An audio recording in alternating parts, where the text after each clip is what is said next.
Okay, we're gar fishing today for all those people who love gar. And that would be you. That would be me and these two. So we're going to go out. We're looking for there are a ton of gar in the waters that any waters that connect with the Great Lakes. These gar can come in and out through those waterways. So we're on Spring Lake.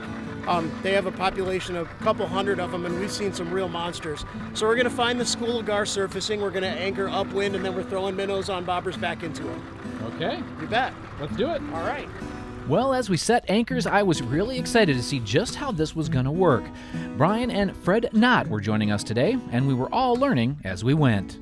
So we got number 8 hook, treble hook. This is 40-pound Power Pro line, so they can't bite through this. You can usually catch 4 or 5 on it before they start to wear it down. And when they do, you just cut that section and retie. A little split shot just to keep the minnow down, and then maybe 2 to 3 feet up. Got a nice bobber here for them, really nice and bright so we can see when they take it down. Now when they bite, their bite is the weirdest.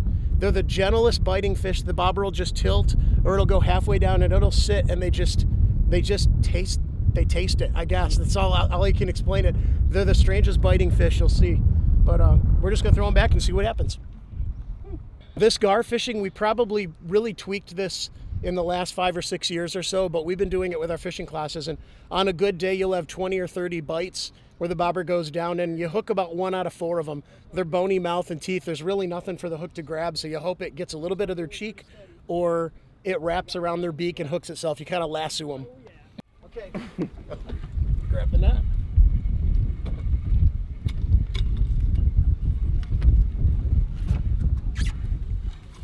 Oh, he's a good one. There we go. Oh, they jumped, by the way. There it is. Whoa! Yeah. Good job, baby. And the hook is not in his mouth, notice. No, it's through. It's lassoed. Cool. Yeah. There you go. Awesome. Gar with hook and line. Who knew? Who needs a hook? These fish are pretty interesting to say the least. Most of the fish we would catch were barely hooked at all, and many were just tangled in the line. Russ teaches fishing classes all summer long and loves to see folks try new things when it comes to fishing. We really want to give kids just more than just the I caught a small bluegill at camp kind of thing. We want to get them out and get them really experiencing big pike, catching sheephead, catfish, gar, large bass, white bass, and just really kind of expand their whole mind about what fishing is.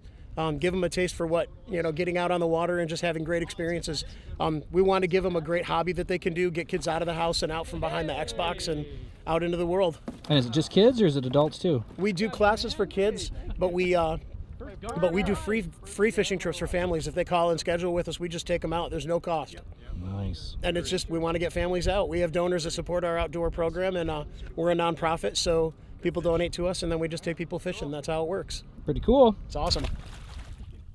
Russ's Freewater experience is really a very cool concept. It gives folks from all over a chance to fish, and it's folks who support Russ that really deserve our thanks as well. Who knows just how many new fishermen these classes have created. Oh, he's going deep. Good. Let's get him right on the side. This will be perfect. Yep, tighten up. Let's see how big he is. Oh, he's a dandy. That's a big one. That'll be like a 40 maybe. That's a good one. We got to submit that for master. Hey! Oh, that's a big one. And it was hooked, I think. Yep. Whoa! Cool. Wow. We'll take it. That's awesome. All right. So we're using this braided line, this 40-pound. If we use steel leaders, I think we don't get many bites at all because they're such a delicate biter. But here's what you got to watch for.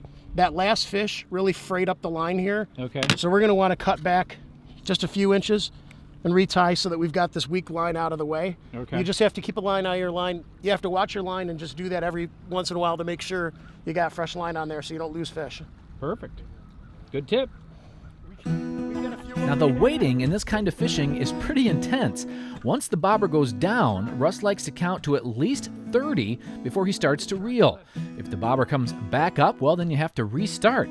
It doesn't sound that hard, but let me tell you, it is. We found the morning is probably the least effective time. They tend to be spread out in the deep water.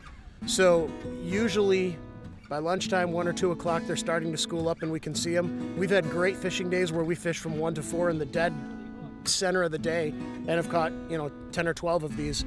it tends to go all the way till the sun starts going down, and usually it tapers off around sunset. We've only lost one.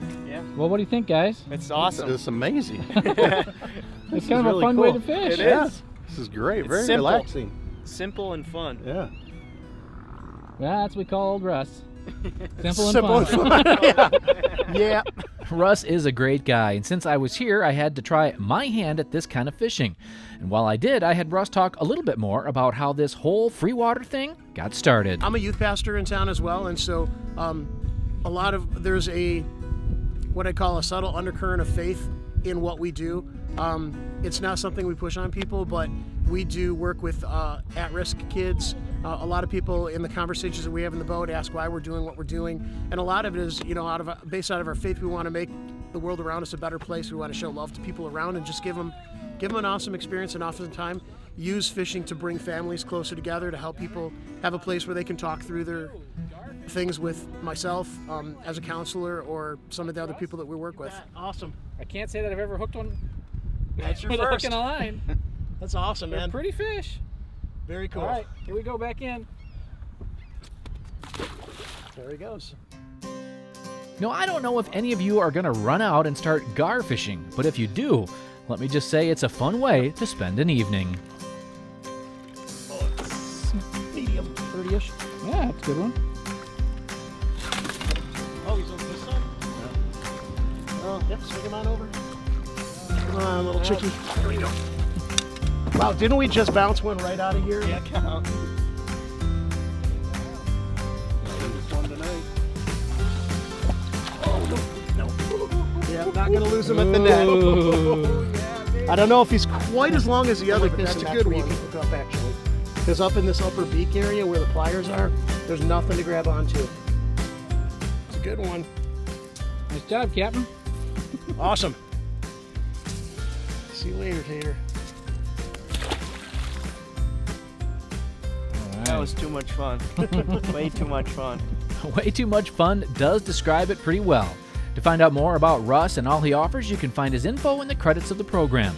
Just another unique opportunity here in Michigan's Out of Doors.